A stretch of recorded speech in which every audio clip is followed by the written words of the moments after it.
ప్రభుత్వం ముఖ్యమంత్రి చంద్రబాబు నాయుడికి, పవన్ కళ్యాణ్ గారికి, చేనేత దీనికి 500 యూనిట్ ఇచ్చిన దానికి ధన్యవాదములు. చేనేత కార్మికులకు అయితేనేమి, పవర్లూమ్ కార్మికులకు అయితేనేమి ఉచితంగా కరెంట్ ఇచ్చిన దానికి మా కూటమి ప్రభుత్వానికి ధన్యవాదాలు తెలుపుతున్నాము. చేనేతలకు, మరమగ్గాలకి ఉచిత విద్యుత్తుపై అందరం కూడా హర్షం ప్రకటించడం జరిగింది. దేవాంగ అభ్యుదయ సేవా సంఘం నుంచి కూడా ప్రెసిడెంట్ అయిన నేను గుర్తు త్యాగరాజు ఉండి రాష్ట్ర వ్యాప్తంగా ఉన్న మా వారి అందరి అభిప్రాయాలు కూడా ఇవాళ ఆనందంగా ఉన్నారు. అదేవిధంగా వీలైనంత తొందరగా ఈ సిల్క్ రేట్లు, కాటన్ రేట్లు వీటి నియంత్రణ కూడా ప్రభుత్వం దృష్టి పెట్టాల్సింది. ఇంకా కూడా నేతన్న భరోసాని వీలైనంత తొందరగా ఇవ్వడానికి ప్రభుత్వం కృషి చేయాలని చెప్పి మేము దేవాంగ అభ్యుదయ సేవా సంఘం ద్వారా రాష్ట్ర ప్రభుత్వానికి విజ్ఞప్తి చేస్తూ ఉన్నాం. మొత్తానికి కూటమి నాయకులు సమాజంలో తలెత్తుకునేలాగా ఇవాళ ఈ 500 యూనిట్లు, 200 యూనిట్లు ఉచితం అనేది నిజంగా హర్షించదగ్గ విషయం.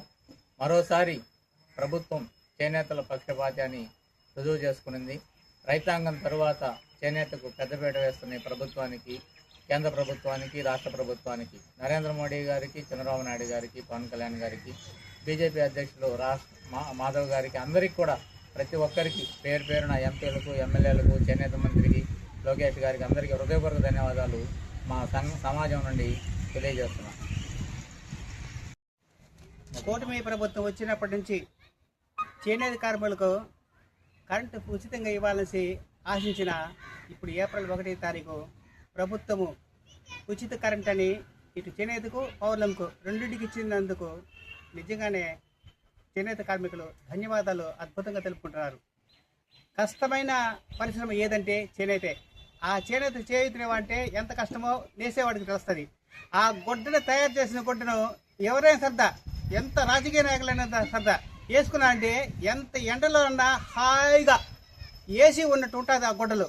ఖచ్చితంగా ఈ చేనేత గుడ్డలు ఒక్కసారి ప్రజానాయకులన్నా, పాలకులన్నా, ఎవరైనా సరదా అధికారులన్నా వాడి చూడండి. దీని వినియోగం ఏ విధంగా ఉంటుందో అప్పుడు తెలుస్తుందనేసి నేను తెలుపుకుంటున్నాను.